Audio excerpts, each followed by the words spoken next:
संभाग पोस्ट के कार्यक्रम में हम आज देश में हो रहे साइबर क्राइम के बारे में चर्चा करेंगे। माननीय राजेश दंडोतिया जी ये साइबर क्राइम की जागरूकता के विषय में एक प्रसिद्ध चेहरे हैं। आज हम उनसे साइबर क्राइम के विषय पर चर्चा करेंगे और आपको यह बताएंगे कि साइबर क्राइम से हो रहे अपराध और देश में हो रही ऐसी घटनाएं उनसे कैसे बचा जा सकता है, उन पर कैसे प्रकाश डाला जा सकता है, या किसी के साथ साइबर क्राइम अगर घटना घटित हो जाती है तो उसके बाद उसका पहला कदम क्या होना चाहिए। इन सारे विषयों पर आज हम प्रकाश डालेंगे। आइए हम बात करते हैं इंदौर के एडीसीपी माननीय श्री राजेश दंडोतिया जी से।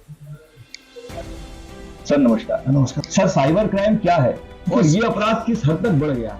आप देखेंगे तो साइबर क्राइम लगातार पूरे वर्ल्ड में लगातार एक बड़ा चैलेंज है और लगातार हर साल चूंकि हम डिजिटल प्लेटफॉर्म पर अपनी प्रेजेंस ज़्यादा बना रहे हैं, सारे वर्क हम डिजिटलाइज कर रहे हैं, उसी तरह से साइबर फ्रॉड भी तेजी से उसी अनुपात में बढ़ रहे हैं। तो साइबर क्राइम बेसिकली ऐसा कोई भी क्राइम जिसमें मोबाइल नेटवर्क कंप्यूटर सिस्टम का यूज किया जाता है उसको साइबर क्राइम बोलते हैं। और इसको साइबर क्राइम को बेसिकली जो इंडिया में अगर हम देखेंगे तो नोडल एजेंसी है I4C, Indian cyber crime coordination centre. तो ये I4C है, उसके डाटा के मुताबिक अगर हम देखेंगे तो 2024 में 22,000 करोड़ रुपए का फ्रॉड इंडिया में हुआ है, विक्टिम ने इतना पैसा खोया है। और इसके अलावा लगभग 20 लाख से अधिक शिकायतें दर्ज हुई हैं NCRP पोर्टल 1930 पर। तो निश्चित रूप से ये एक बड़ा चैलेंज है all over the globe. Sir, किसी के भी साथ अगर साइबर क्राइम की घटना हो जाए तो आदमी के जहन में ये होता है कि उसे मालूम ही नहीं होता है कि उसे करना क्या है, तो उसे सबसे पहला स्टेप क्या लेना चाहिए? देखिए, साइबर क्राइम अगर किसी के साथ हो जाता है तो सबसे पहले उसको 1930 पे कंप्लेंट करनी चाहिए। 1930 नेशनल साइबर हेल्पलाइन नंबर है। इसके माध्यम से आपको इसमें सबसे बड़ा फायदा ये है कि जैसे ही आप के साथ फ्रॉड हुआ, आपने कंप्लेंट की तो तुरंत ही वो अकाउंट होल्ड ऑफ फ्री हो जाएंगे बैंक के, जिनमें आपका पैसा गया तो पैसा वापस मिलने के चांसेस रहते हैं। 2024 में इंदौर क्राइम ब्रांच ने इस तरह से 14 करोड़ 20 लाख रुपए विक्टिम्स के वापस कराए हैं होल्ड करा के 1930 में। इसके अलावा national cyber crime reporting portal है www.cybercrime.gov.in।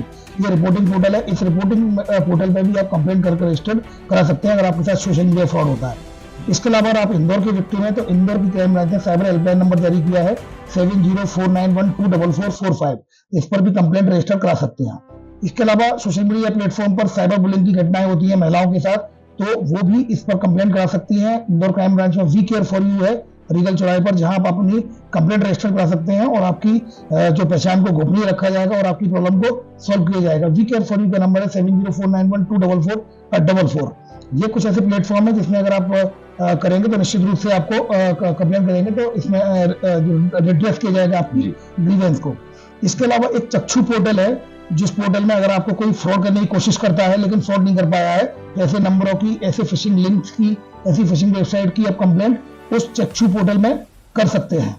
देहात के लिए जरूरी है क्योंकि रिमोट एरिया में गांव में लोग रहते हैं, तो इसीलिए संवाद पोस्ट के माध्यम से मैं सभी लोगों से निवेदन करना चाहूंगा इस 121 के माध्यम से कि ये जो नंबर है 1930, इसका आप अधिक से अधिक उपयोग करें, अपने आप को जागरूक बनाएं, लगातार अपडेट रहें।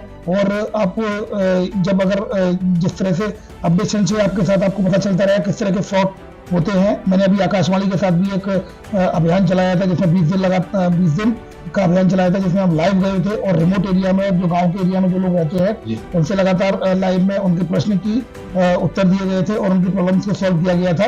तो संवाद पोस्ट के माध्यम से मैं कहना चाहूंगा, अगर आपके साथ कोई फ्रॉड होता है तो 1930 पर आप कॉल करके अपनी कंप्लेंट रजिस्टर कराएं।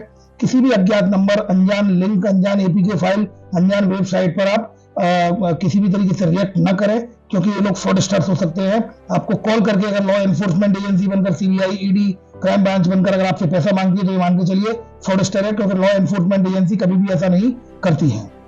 जी, आपको बहुत बहुत धन्यवाद कि आपने इस विषय पर प्रकाश डाला, क्योंकि अधिकतर जनता इसी के बारे में सोचती है कि साइबर क्राइम घटने के बाद में वो क्या करेगा। वो असहाय होता है कि वो क्या करे, वो सीधे पुलिस के पास जाता है, शायद उसका की सहायता 50% 60% तक हो पाती है, पर वो भटकता रहता है। मैंने ये देखा है, पर्सनली ऐसा होता है। तो आपका बहुत बहुत धन्यवाद कि आपने हमारे दर्शकों को इस के लिए सीधा प्राथमिक उपचार बताया।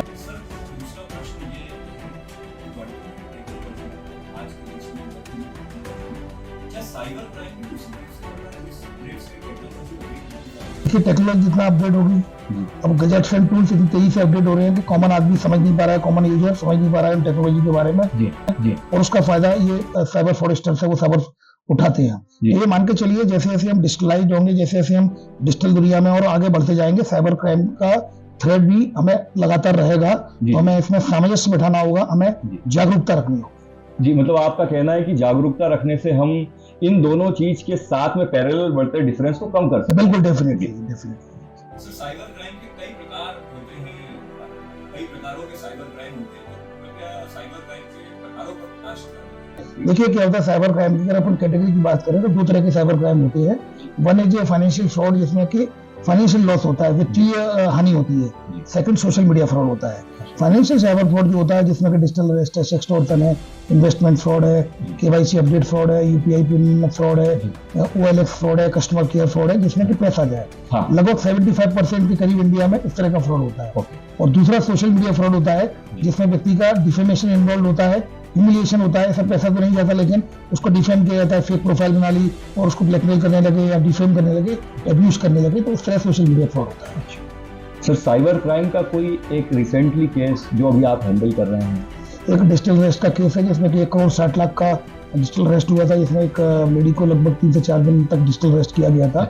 और उसमें 9 राज्यों में अलग अलग अकाउंट से 9 राज्यों में अलग अलग हाँ अकाउंट, तो लगातार उसमें क्राइम ब्रांच के दबिश दी गई। लगभग 20 से अधिक आरोपियों को पकड़ा है। और उसमें कहीं ना कहीं जो लिंक जारी है वो लाओस जो कि कंट्री है, जो साउथ ईस्ट एशियन जो कंट्री है, लाओस और कंबोडिया में कहीं ना कहीं इनकी लिंक जारी है। तो इसमें लगातार हम काम कर रहे हैं और इसमें 20 से अधिक आरोपियों को पकड़ने में सफलता प्राप्त हुई है, जिसमें सभी लोग जेल में हैं, लेकिन अभी भी उसमें काम करने की जरूरत है। जी सर।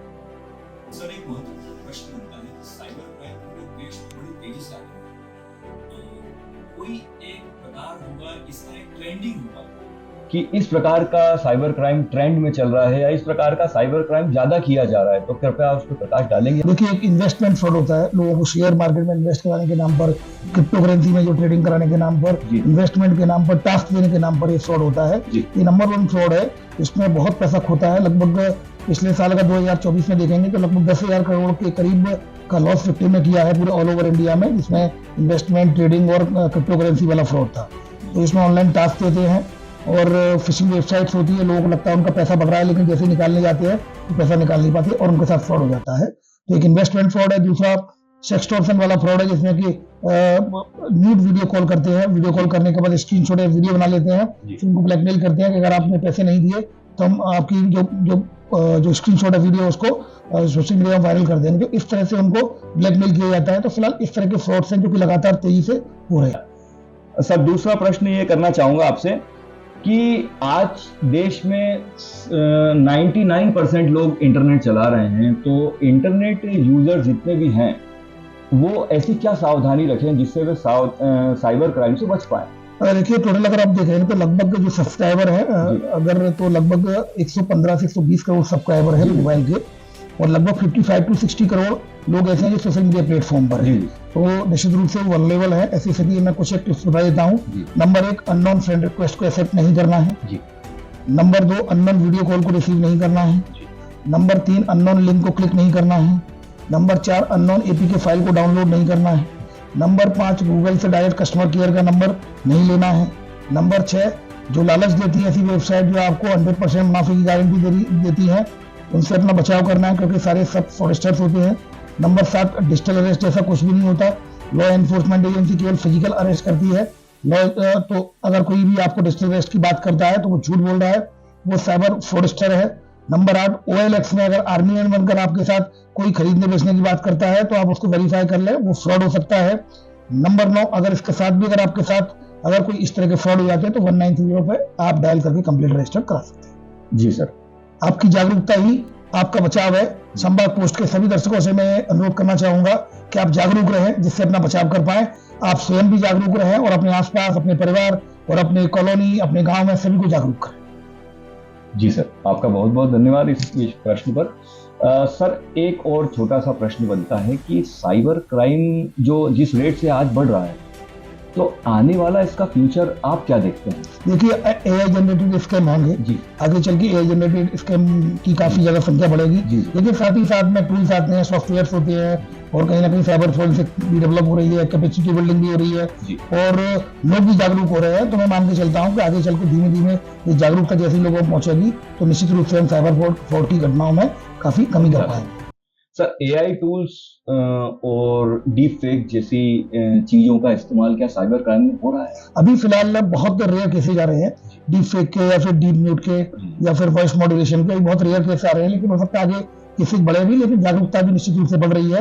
हमें पूरा विश्वास है अगर हम जागरूक होंगे तो साइबर फ्रॉड से अपना बचाव कर पाएंगे। जी सर, एक अंतिम प्रश्न पूछना चाहूंगा कि आप हमारे देश के युवाओं को जो अपना कैरियर बनाने के विषय में सोच रहे हैं, तो साइबर सिक्योरिटी में वे अपना कैरियर बना सकते हैं, इस विषय पर प्रकाश डालना चाहिए। डेफिनेटली बड़ी गोल्डन अपॉर्चुनिटी है आने वाले सालों में, बल्कि दशकों में ये cyber fraud, cyber security expert की हर जगह डिमांड होगी। तो ये बड़ा गोल्डन अपॉर्चुनिटी है आपके लिए, ये जॉब के लिए बहुत गोल्डन अपॉर्चुनिटी है। इस फील्ड में आप प्रयास करें, आपको बड़ी सफलता मिलने वाली, क्योंकि आगे हर कंपनी, हर स्कूल, हर कॉलेज, हर इंस्टीट्यूशन, हर एसोसिएशन में साइबर सिक्योरिटी एक्सपर्ट की लगातार दरकार रहेगी, लगातार डिमांड बढ़ेगी। तो साइबर सिक्योरिटी एक्सपर्ट अभी काफी कम है इंडिया में, लेकिन जैसे जैसे अवेयरनेस बढ़ेगी और लोग इससे जॉब की तरफ जाएंगे तो मुझे पूरा विश्वास है ये बड़ी गोल्डन अपॉर्चुनिटी है, इसमें बड़ा बूम आएगा। जी सर। सर, बहुत बहुत धन्यवाद आपका। आपने हमारे दर्शकों को साइबर क्राइम से रिलेटेड सारी चीज़ों को क्लियरिफाई किया और उसके लिए हम आपका तहे दिल से धन्यवाद अदा करते हैं। संभाग पोस्ट न्यूज के माध्यम से मैं हूं विकास मिश्रा। आप बात कर रहे थे इंदौर के एडीसीपी माननीय राजेश दंडोतिया जी से, और उन्होंने आपको इतनी सारी अहम चीजें बताई है जिससे आप साइबर क्राइम से ना कि बच सकते हैं, साइबर क्राइम को आप पहले से ही जस्टिफाई करके उसे रोक सकते हैं। आप सभी का बहुत बहुत धन्यवाद। मैं सर का धन्यवाद करना चाहूंगा। सर, बहुत बहुत धन्यवाद, आप हमारे इस शो में आए। नमस्कार सर।